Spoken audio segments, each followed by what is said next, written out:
In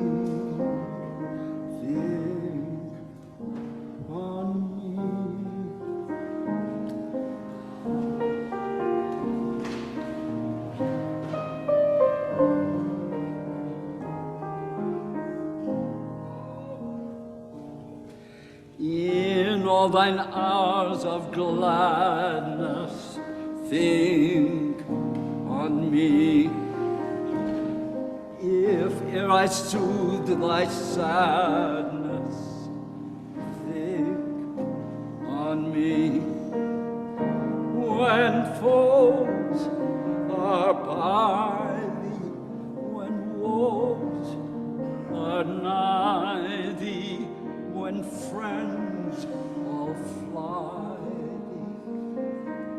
thee, think on me.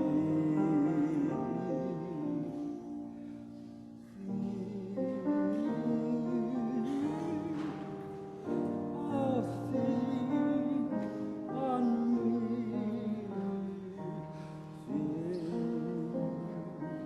Think on me.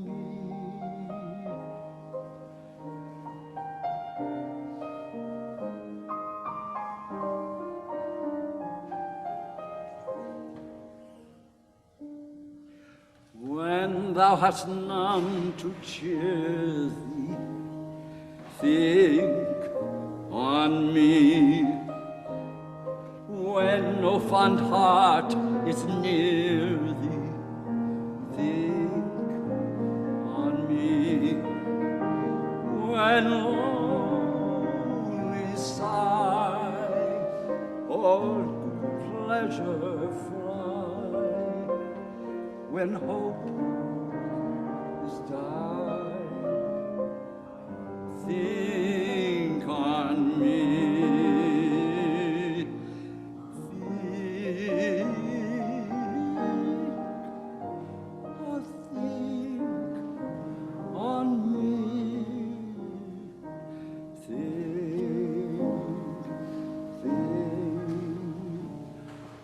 on me.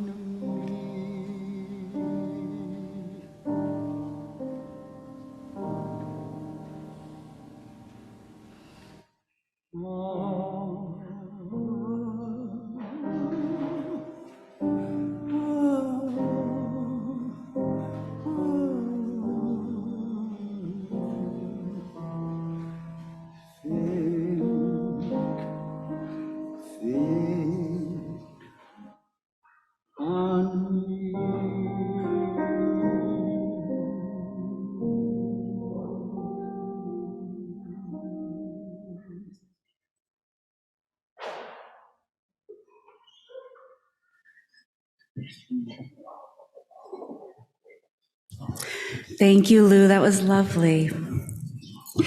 Welcome to the First Universalist Church of Rochester, where we are called to nurture the spirit and serve the community.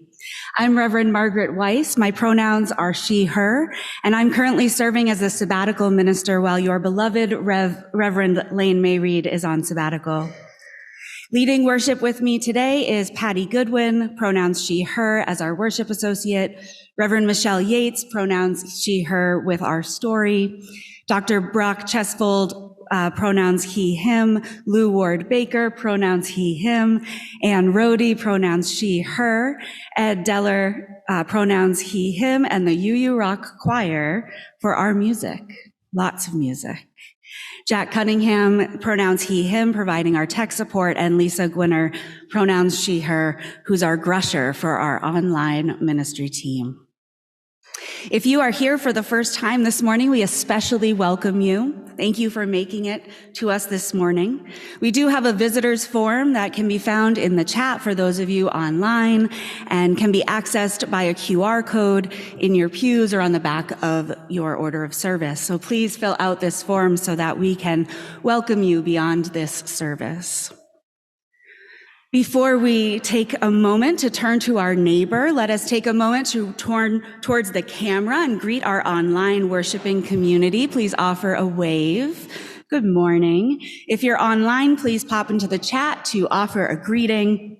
And to folks on our online community, please wait to share any joys or sorrows until later in the service so they'll be visible to those of us here in the sanctuary.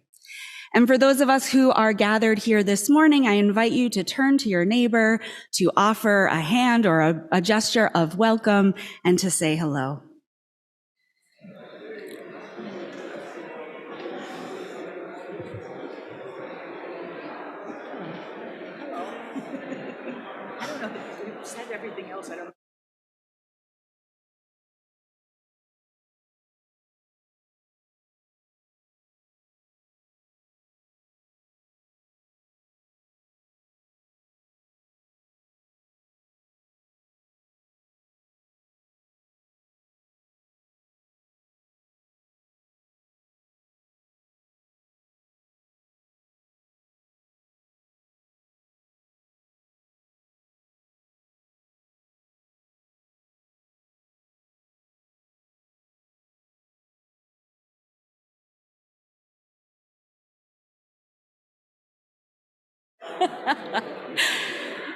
Wonderful. Let's join our voices in song with our opening hymn, number 336, All My Memories of Love.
Although I grew up on Long Island, I never felt as if I belonged there. People seemed to talk about money all the time. That just didn't feel like me. I knew I was going to leave there, which I did when I went to college. The moment I set foot on the campus of Oswego, I knew this was the place I was supposed to be. That started my time of finding my new home in upstate New York. Of course, this meant that I had to leave my family behind. After graduating from Oswego, I came to Rochester to teach. It seemed like the perfect place for me. In a moment, I could be downtown listening to music. And in 2 moments, I could be looking at cows. I think they have beautiful eyes. As I began my teaching career, I set about meeting colleagues, making friends, and creating a new life for myself. But I kept my longest friend, Lois. We sat next to each other at 6th grade graduation. She also taught so we always had much in common. Make new friends, but keep the old. One is silver and the other gold. As time passes, life goes on. My first marriage ended in divorce, and I looked for something to fill the void. And what was it? It was this church. Because of Ann Rhodey, with whom I bowled, I came here to hear her sing, and I stayed. This was a new home for me, and the people here became my extended family. According to a Hallmark card I once read, friends are the family you pick for yourself. Now that all the members of my immediate family have passed, that is even more true. My girlfriends are closer to me than my own sister ever was. This church stood by me when my husband George died. His memorial service was half filled with the members of this church, while my family and George's made up 2 rows. I have cried on your shoulders as I have experienced waves of grief. And my girlfriend Lois, well, she's the one person left who remembers all my family as I do hers. Last week, I read a Pearls Before Swine comic strip in which Pig is going to sub for the writer of the strip. Pig asks, "What should it say?" The creator says, "What would you say if you had the chance to reach millions of people?" Pig writes, filling in 2 sections of the panel in all caps, "I love you all." So come, let us worship together as a family. As Nancy Gady lights our chalice at First Universalist Church, and you light a chalice in your own homes, will you join me in saying our chalice words in unison? May we be a people of welcome, here to grow in heart and mind and spirit, and may we reach out to serve our community. Please rise in body or in spirit and join me in our affirmation of faith, followed by our doxology. Love is the doctrine of this church. The quest for truth is its sacrament, and service is its prayer. To dwell together in peace, to seek knowledge in freedom, to serve humanity in fellowship, to the end that all souls shall go into harmony with the source and meaning of life. Thus do we covenant with each other and with all.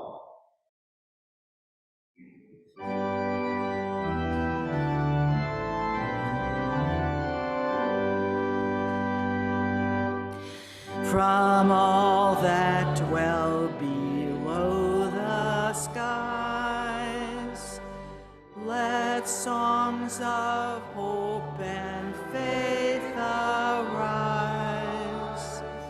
Let peace, goodwill on earth be sung through every land by every tongue.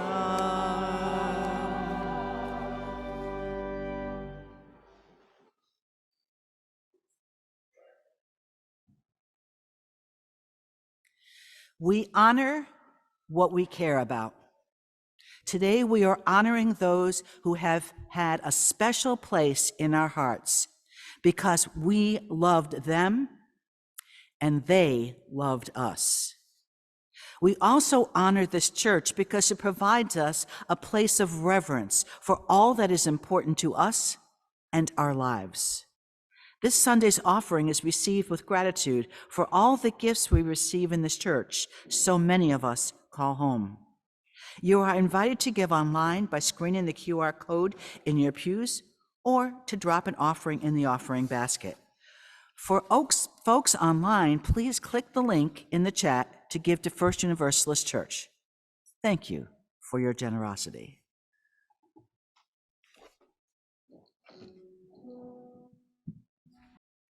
For each child that's born, a morning star rises and sings to the universe who we are. For each child that's born, a morning star rises and sings to the universe who we are. For each child that's born, a morning star rises and sings to the universe who we are. For each child that's born, a morning star rises and sings to the universe who we are. For we are and grandparents' prayers, and we are our grandparents' dreamings. We are the breath of our ancestors. We are the Spirit of God. We are parents of courage and parents of time. We are children of dust and a great vision. We're siblings of mercy and siblings of love. We are lovers of life and builders of nations. We're seekers of truth and singers of faith. We are makers of peace and the wisdom of vision. We are our grandparents' prayers, and we are our grandparents' dreamings. We are the breath of our ancestors. We are the Spirit of God. For each child that's born, a morning star rises and sings to the universe who we are. For each child that's born, a morning star rises and sings to the universe who we are. For each child that's born, a morning star rises and sings to the universe who we are. For each child that's born, a morning star rises and sings to the universe who we are.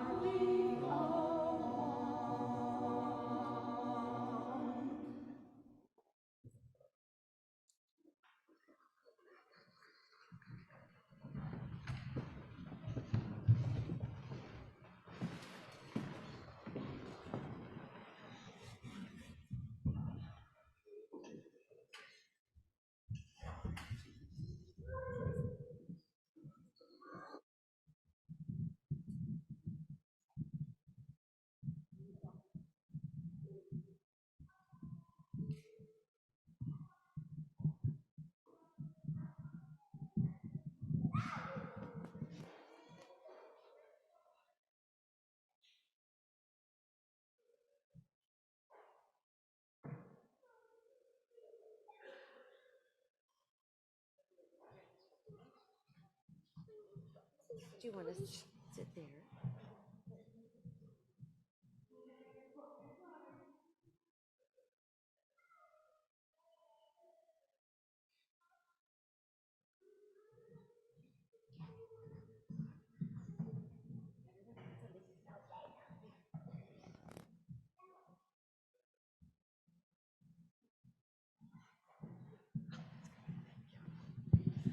Good morning, friends. I don't know, so our story this morning is I Remember Miss Perry. I don't know, do you remember Miss Sunday? Yeah. Miss Sunday taught, or was one of our child care providers for 4 years here at First Universalist, and she was most beloved. We called her as part of our church family. She was one of our church grandmas, and Walter still remembers Miss Sunday. And unfortunately, 2 years ago, she died in a car accident, and we miss her so, so much. And I still say, oh, let's go. We got to go see Miss Carol and Miss... because it's such a habit to include her as part of our church family, and she always will be. Similarly, all the people that we add to our family, our teachers, our loved ones, our church family, people who make such a difference in our life in what they teach and how they are with us and how they share their love. And this story is about a teacher who does that. So it's written by Pat Brisson and illustrated by Stephanie Gorish. Hey.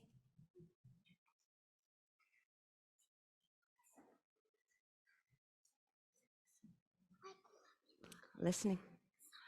When my dad got a new job, we had to move. It was scary starting a new school where all the other kids already had best friends. I told my mom how afraid I was. I don't know anybody. Who will I talk to at lunch? My mother gave me a hug. First days are hard, she said. But I'm sure you'll do fine, Stevie. Just be friendly. I tried to be friendly, but the closer to lunchtime it got, the more my stomach hurt. It hurt so much when the lunch bell finally rang that I told my teacher I had to go to the nurse. Miss Perry said, "Oh, Stevie, I'm sorry you don't feel well. I know what it's like to be the new person. I was the new teacher here this year, and my stomach hurt on the first day too." It did? I said. I didn't know teachers got stomach aches. Miss Perry's eyes almost disappeared when she smiled. "Oh, sure," she said. "Anything that happens to anyone else can happen to a teacher." Thinking about Miss Perry with a stomach ache made mine hurt a lot less. And it stopped hurting altogether when she said, "It is my fondest wish that you join me for lunch today, Stevie." The way Miss Perry said, "fondest wish," made me feel like I was talking to a princess in a fairy tale. So I ate lunch with Miss Perry that day. And every day after that, I ate with my new friend, Josh. I didn't get any more stomach aches for a long time. I soon found out that Miss Perry had a new fondest wish every day. One of her fondest wish was for everyone to quiet down quickly so she could read us a chapter from James and the Giant Peach. Another day, her fondest wish was that Dylan and Jonathan would stop bugging each other. Another time, her fondest wish was for all of us to plant daffodil bulbs around the flagpole in front of the school. Once we were learning about honeybees, and Miss Perry said, "Class, today is Mrs. O'Brien, the principal's birthday." "How old is she?" Josh asked. Miss Perry smiled at him. "Old enough to be a great principal." And it is my fondest wish that we buzz down to her office and sing her the birthday song. Of course, we all agreed. We made bee costumes out of trash bags and construction paper. We practiced singing "Happy Birthday" by buzzing instead of using words, and then we all flew down the hall to the office.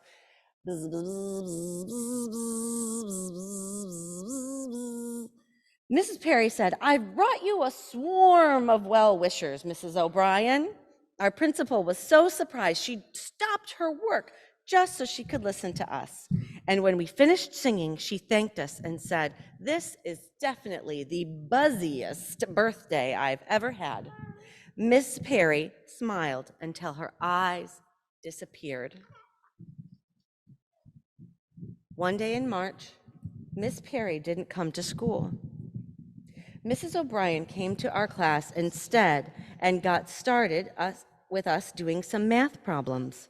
But people kept coming in the door, and Mrs. O'Brien would have to stop doing math to go talk to them. Can you listen to the story? After lunch that day, when we went back to our classroom, we were surprised to find our parents there.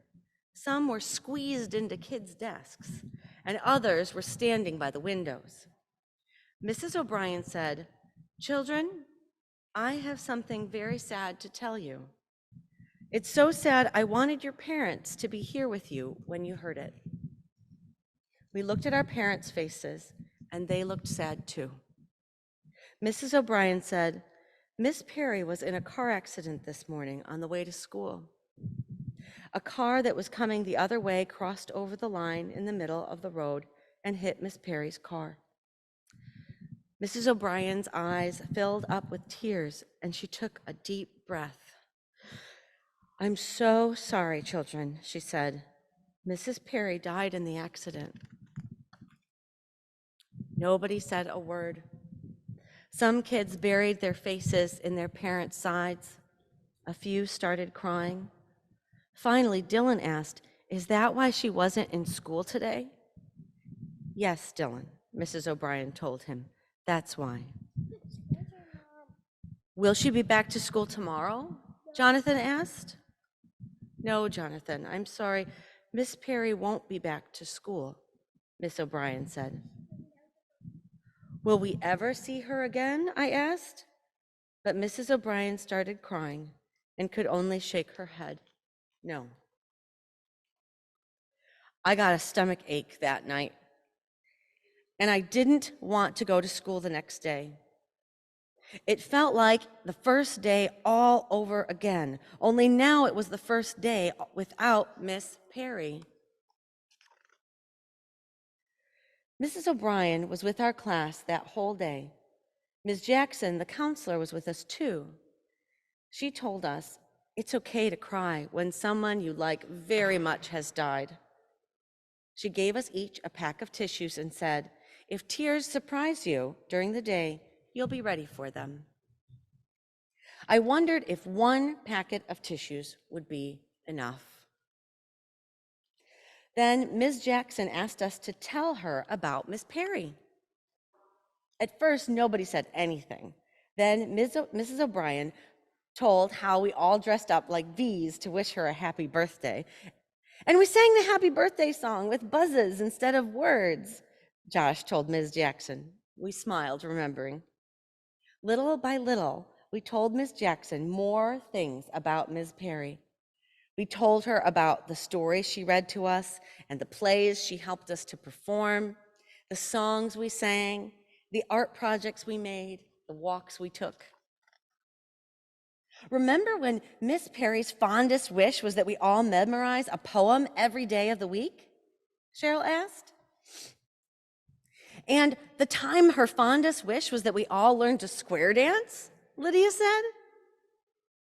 Ms. Jackson looked confused. Her fondest wish, she asked? What do you mean? So we told her that Miss Perry had a fondest wish every day. We took turns trying to remember them all, and we smiled at the memories. When Miss Perry told us her fondest wish every day, it was almost like she was a princess in a fairy tale, I told her. I remembered my first day in Miss Perry's class and how she turned it from a bad day to a good one for me. Miss Jackson smiled at us. And what do you think would be Miss Perry's fondest wish today? We got quiet then because we knew we wouldn't be hearing Miss Perry's fondest wish ever again. Some of the kids cried, and some put their heads down on their desks. At last, Cheryl said, I think her fondest wish would be for us not to be too sad. And to remember the fun things we did together, Lydia said. To always get along with each other, said Jonathan, and Dylan nodded his head in agreement. To learn a lot in school, said Josh. But most of all, I said, to be happy, like she was always happy. And I remembered Miss Perry and how her eyes disappeared when she smiled. I love thinking about how the ones that we love and what would their fondest wish be for us or for now, and to think of them like a princess in a fairy tale, or Prince or Prince X. What would their fondest wish be for us? It helps me to remember them better. Thank you.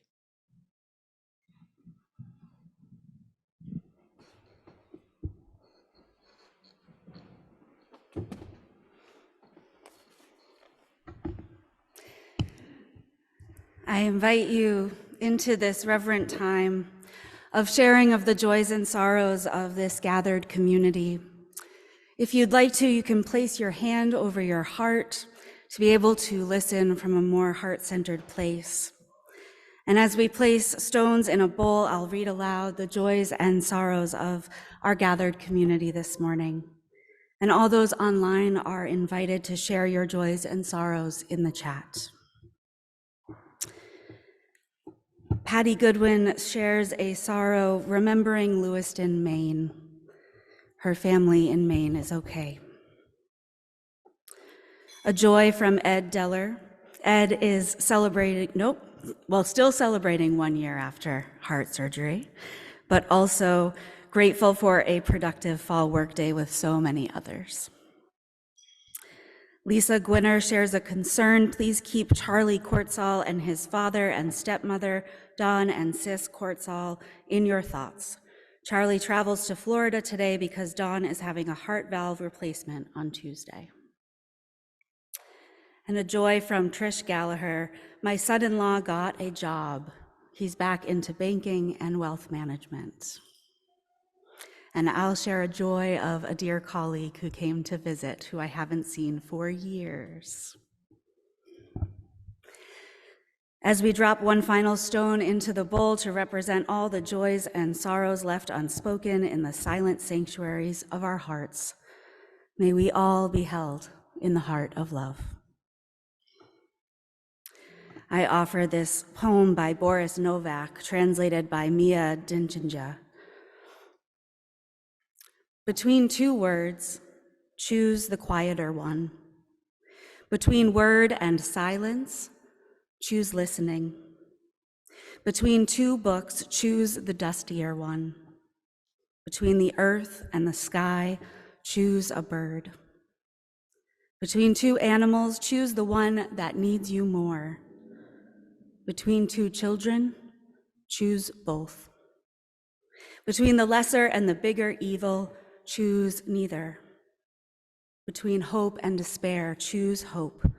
It will be harder to bear.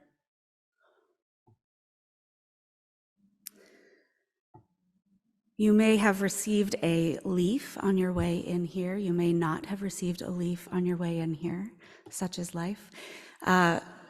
We will be inviting you forward to bring those leaves forward if you'd like. There are some extras over on this table over here for our altars of remembrance of those who have gone beyond the veil of our knowing.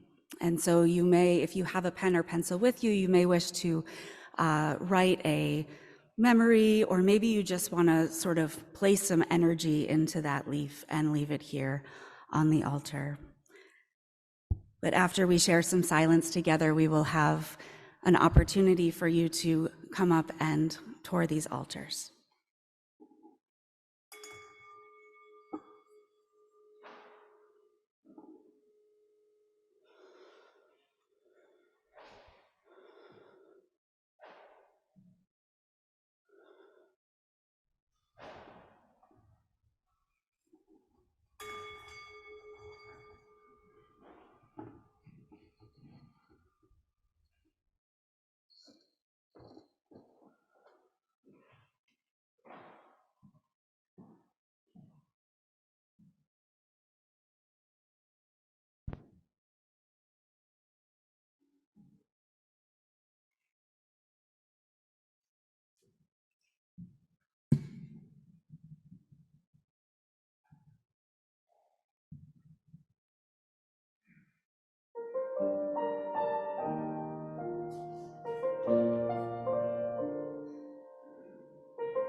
They say people come and they say people go.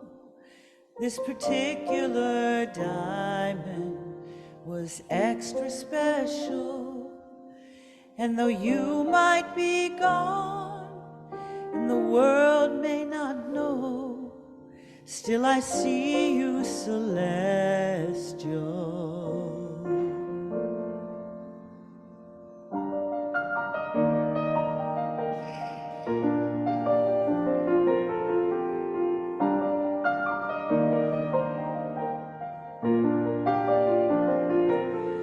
Like a lion you ran, a goddess you rode, like an eagle you circled in perfect purple.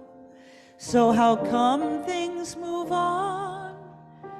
How come cars don't slow when it feels like the end of my world? When I should, but I can't let you go.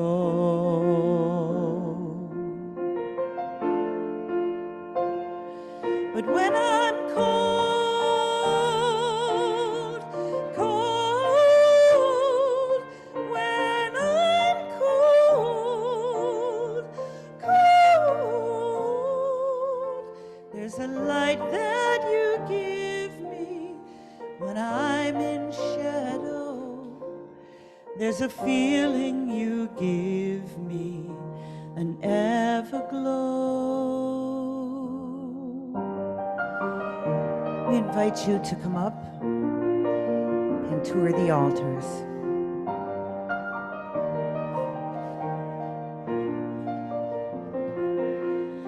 We were siblings in blood, and siblings who ride, and we swore that night we'd be friends till we died. For the changing of winds and the way waters flow, life as short as the falling of snow. And now I'm gonna miss you, I know.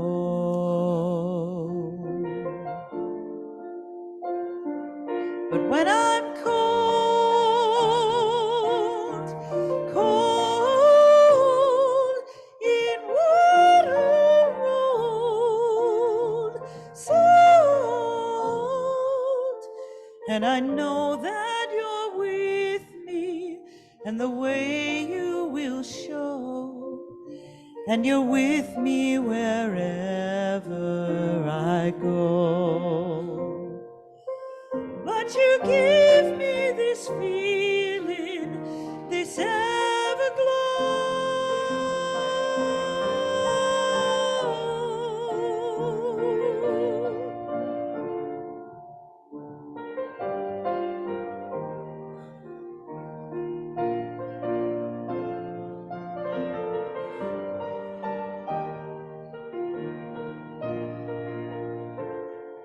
what I wouldn't give for just a moment to hold. Yeah, I live for this feeling, this everglow.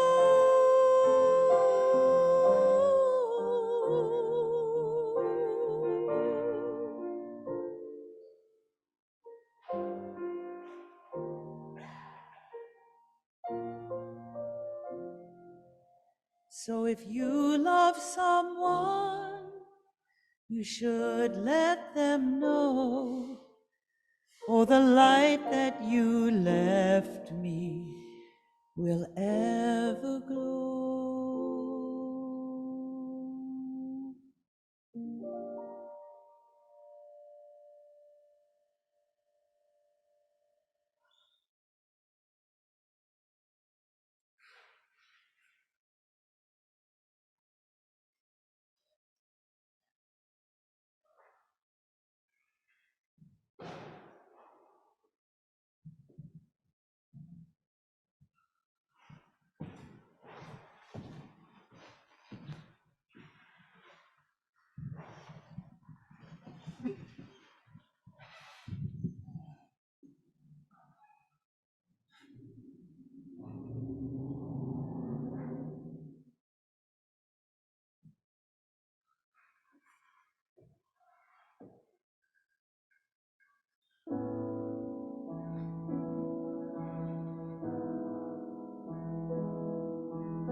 Linda Walters, Susan Taggart, Nancy Summers Oster, Sally Van Arsdale Bliss, Georgia Flizones,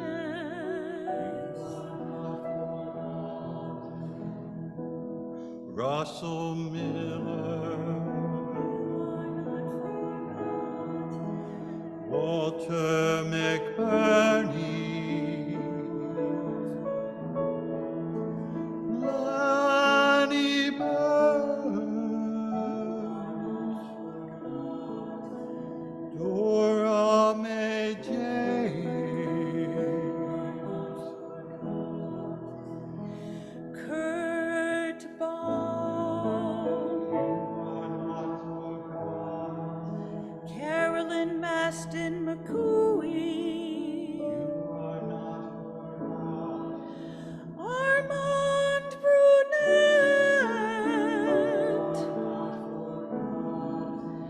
Wayne Mac McClure,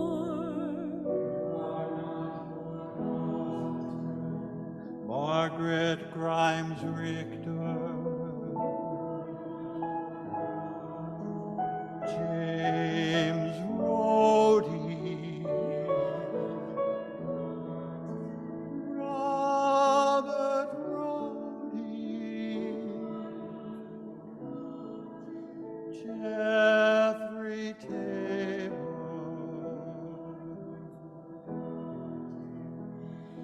Bill Hubner,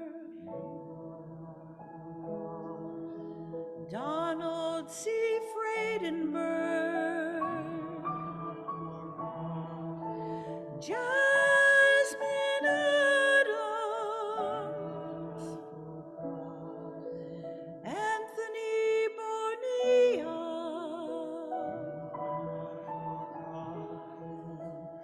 Sheila Davies, Derek Ellis, Rigo Ellis, Natasha Graham, Kimani Hines, Javante Hall, Carl Jones, Todd Jones Jr., Eric Martin, Michael Mathis, Slade McKnight,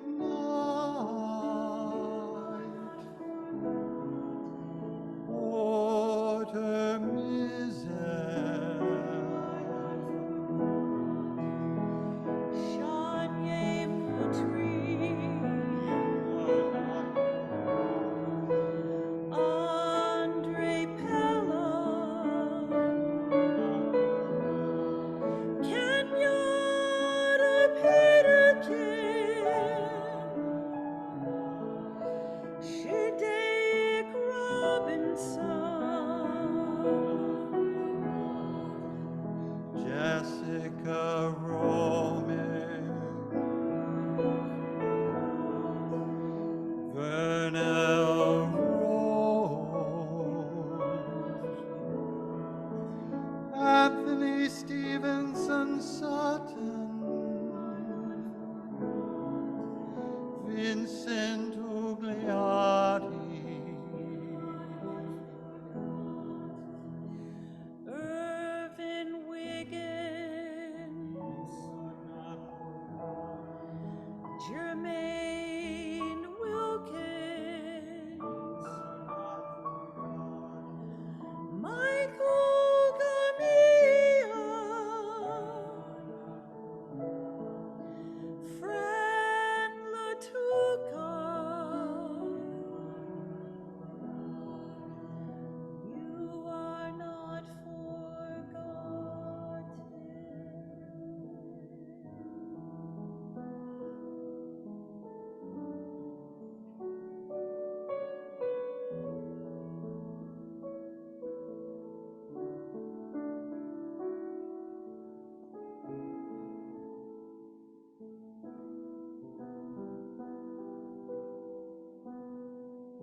I am the youngest in my family, and this means that for the first few years of my life, my older sisters were off at school and my mother was home with me.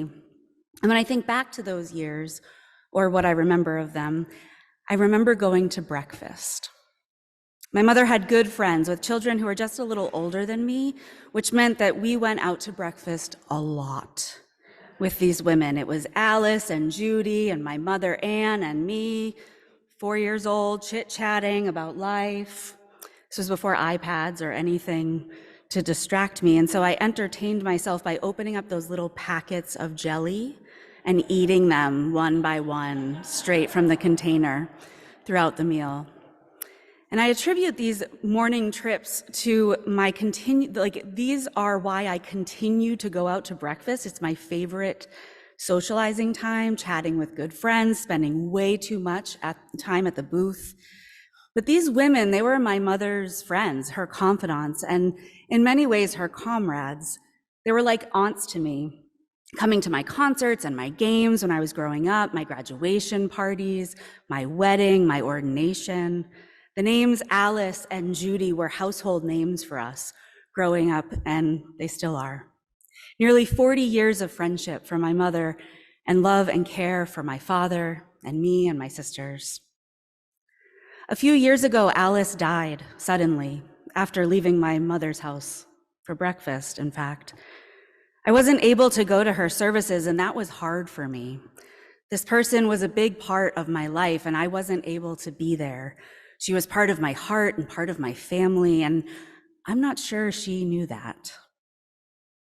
Many of us have known Judys and Alices in our lives, people who helped raise us, who are not related to us by blood or adoption, or friends we've made in adulthood who've become like siblings, or communities that give us this sense of home, of solace, of care. And sometimes these relationships have a stronger bond than the ones in our family of origin. Sometimes they have been the balms to our old scars and wounds, helping us to find healing and acceptance when we haven't found that in our family of origin. And sometimes these relationships have blossomed because of a shared experience of wonder or joy or fear or failure, oppression, tragedy. Some of these relationships stem from a sense of call to care for and be cared for with and by others. And through these experiences, we come to acquire and collect these people into our chosen family, our circle, our tribe. These experiences and the resulting relationships widen the definition of family and our experience of it. And they widen the circle of souls whose memories we cherish after they've passed. As we explore our theme of kinship today, how do we define that idea and breathe life into it as a concept? Who do we count as the people in our family? The answers to those questions can change depending on the circumstances, our culture, the ways we have learned to see ourselves in relation to others. Sebastian Junger, who is the author of the book Tribe on Homecoming and Belonging, reflects on the ways that things like events and circumstances bond us to one another, or leaving us feeling that we don't belong. He writes this: human beings need three basic things in order to be content. They need to feel competent at what they do, they need to feel authentic in their lives, and they need to feel connected to others. These values are considered intrinsic to human happiness and far outweigh extrinsic values such as beauty, money, and status. In other words, he's saying that we need to know people have our back, that they notice us, that we matter. And sometimes we get that from our family of origin, meaning the family we were born into or adopted into, the family we were raised in. And sometimes we find that sense of belonging and connection elsewhere. And often circumstances have a big impact on where we find our sense of belonging. Junger reflects on the ways that human beings are drawn to one another in the face of disaster. He writes, disasters create a community of sufferers that allow individuals to experience an immensely reassuring connection to others. This is why we feel connection with others in tragedy, in September 11th and terrorist attacks, hurricanes, natural disaster. It's in those times that people will open their homes to neighbors they barely know and people they've never even met.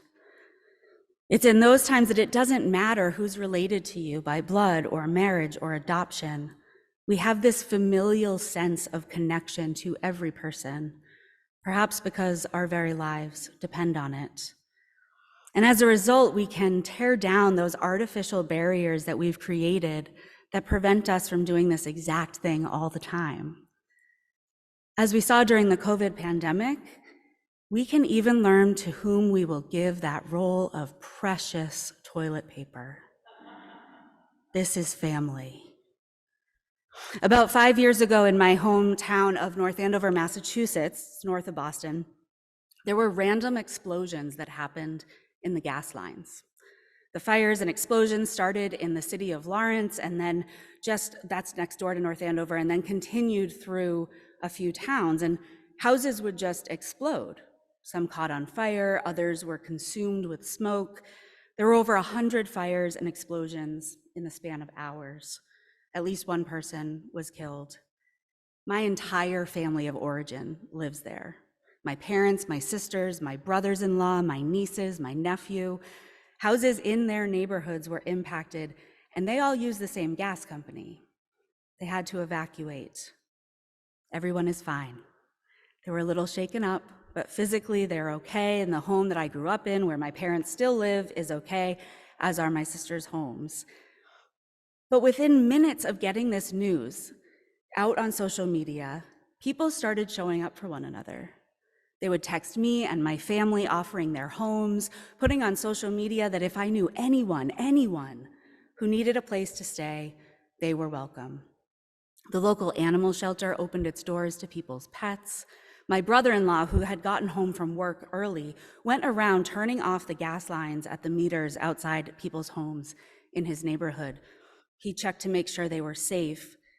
The neighbors across the street from my parents went to check on them. They all got to safety. The locally owned grocery store wheeled out a dozen carts of hot dogs and hamburgers and grills and other food and prepared hundreds of meals for the first responders from around the country who were showing up to deal with this disaster. Now, I lift up these stories to highlight the reality that in those moments, it didn't matter that my brother-in-law probably hadn't met half of his neighbors. He saved their homes anyway. And it didn't matter that neighbors who had fought earlier that week because one of them was always mowing their lawn at dinner time and it was too loud, those neighbors still checked on one another and helped each other evacuate. And it didn't matter that some lawns had red political signs on them and some had blue. It mattered that people got to safety and survived. We see this all the time with hurricanes and earthquakes, the wildfires in California, hurricanes, aftermath, countless other events that happen.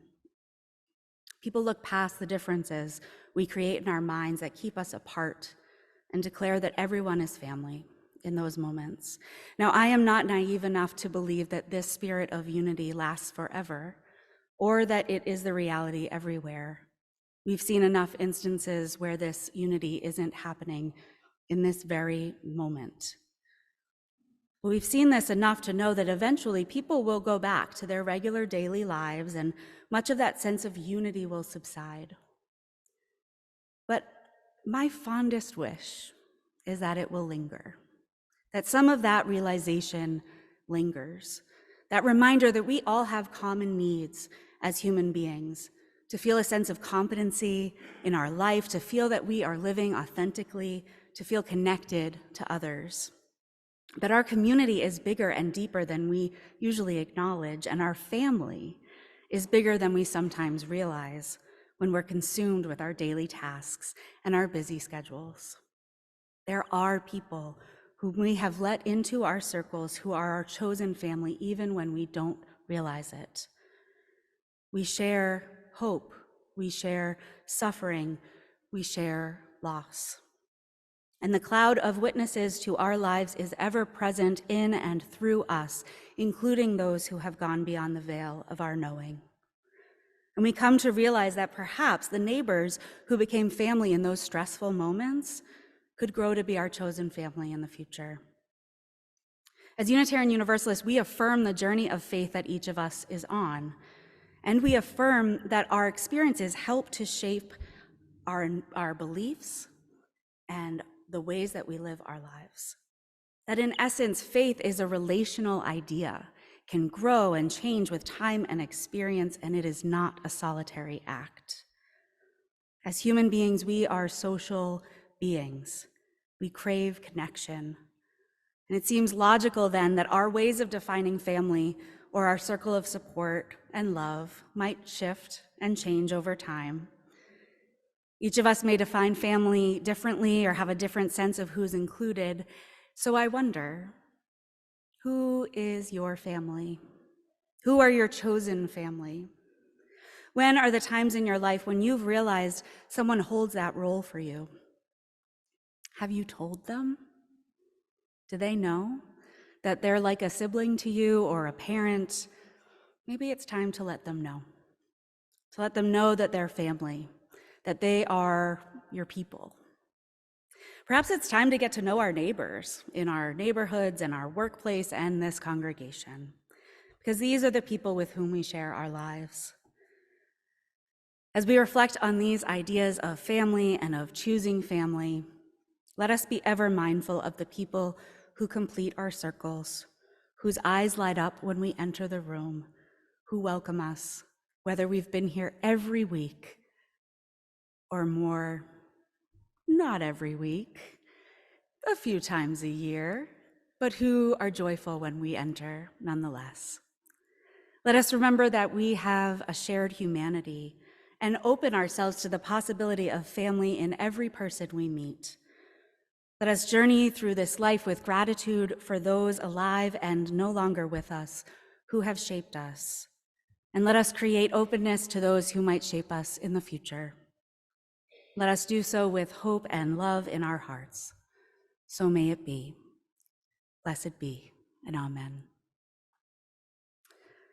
Our final hymn is number 103, For All the Saints. If you'll rise in body or in spirit and join your voices in song.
Please remain standing as we extinguish our chalice flame this morning, and let us read together the words printed on the screen. We extinguish this flame, but we keep its light in our hearts, with its message of love and justice, taking it outside these walls to the world we live in until we are together again. As we close our service this morning, I invite you to again place a hand over your heart. And if you're joining us online, I invite you to turn your settings to gallery view and look upon the faces of those here with you. For those of us in the room, take a moment to look around at those who are gathered here today. As we go from this place, let us seek to find compassion and care in the eyes of those we meet, and let us bring those things with us as we go. Let us go from this place feeling blessed by our time shared together and carry our love out into this beautiful and broken world. And let the people of the church say, Amen.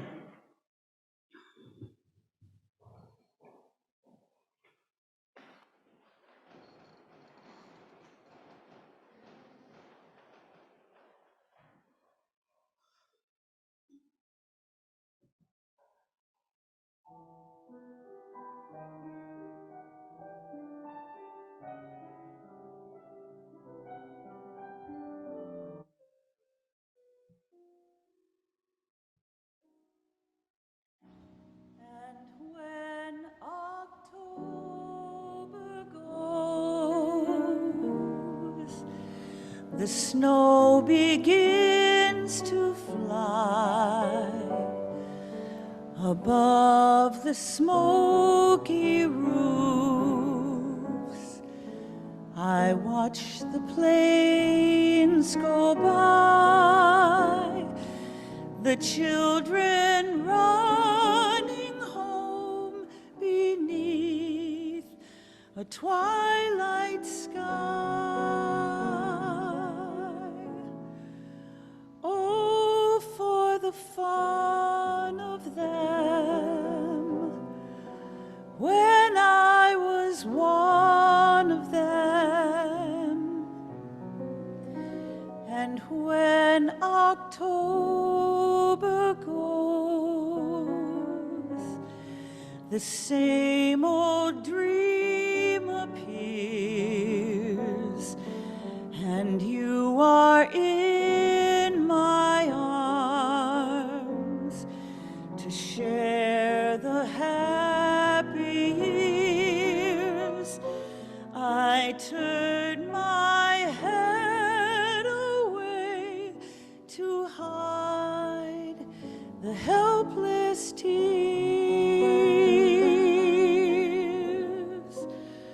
Oh, how I hate to see October go.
I should be over it now, I know. It doesn't matter